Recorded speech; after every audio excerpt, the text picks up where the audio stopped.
Welcome to etvFutures.com. It's Wednesday, October 24th. I'm Remy Hokie for your Commodities Recap. NYMEX crude oil futures rallied after the EIA reported a drawdown in U.S. crude supplies in the latest week. The Energy Department reported that crude supplies fell by 5.3 million barrels to 316.6 million in the week ending October 19th. Crude oil for December deliveries surged $1.83 to end at $87.10 a barrel. Also on the NYMEX, other energy futures strengthened. The EIA reported that refinery activity fell from 87.3% to 87.1% in the latest week.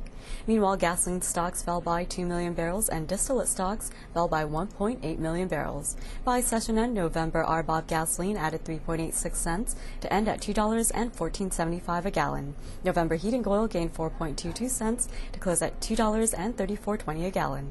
Meanwhile, November natural gas rallied 3% to close at $6.0972 per million BTU.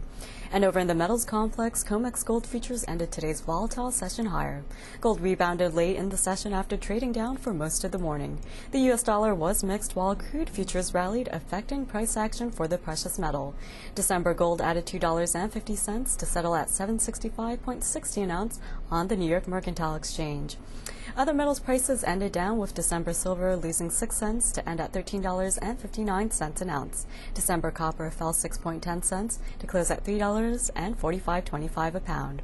This afternoon, we're joined by Derek Frey, head trader at etvFutures and Options. He'll recap today's session in commodities, and he'll also give us his short-term outlook. Okay, recapping the action we saw today in the metal and energy sectors. I'll start with metals. Kind of a mixed day today. The dollar started out quite strong this morning, and we did see the metals try to pull back a little bit in the face of that, but then we did see a reversal in that dollar strength in the middle of the afternoon here. And we've seen gold try to claw its way back up, and silver trying to follow along.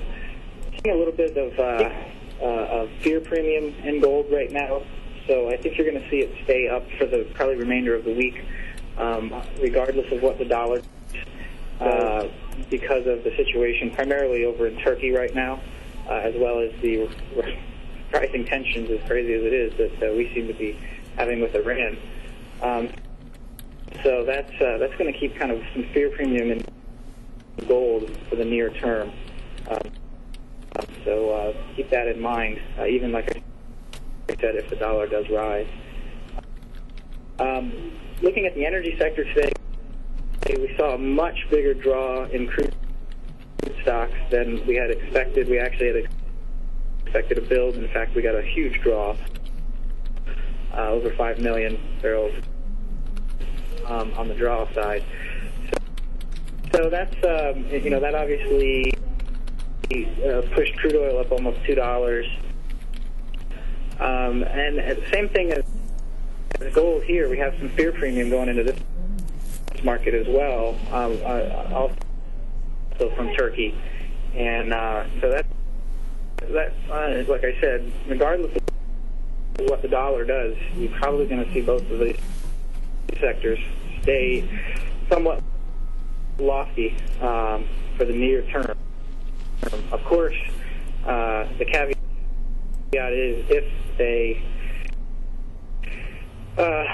resolve this conflict in Turkey, which doesn't look like they will in the short term, but if they do, then of course that fear premium would evaporate almost overnight.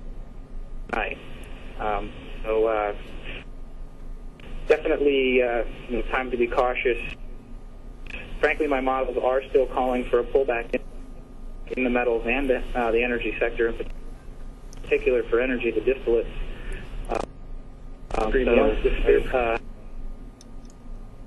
That was Derek Frey, head trader at etvFutures and Options, with his commodities commentary. I'm Remy Hokie. Join us later this afternoon for PM Exchange right here on etvFutures.com.